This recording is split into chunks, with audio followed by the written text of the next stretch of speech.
আসসালামু আলাইকুম। দেখুন আমাদের গড়াই নদী কতটা পানি উঠে গিয়েছে। গড়াই নদী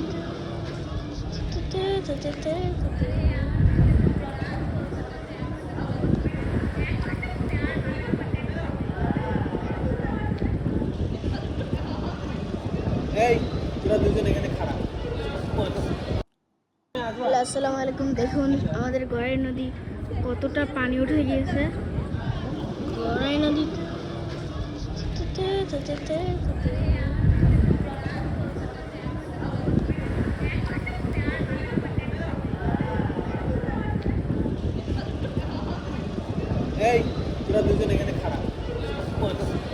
আসসালামু আলাইকুম। দেখুন আমাদের গড়াই নদী কতটা পানি উঠে গিয়েছে। গড়াই নদী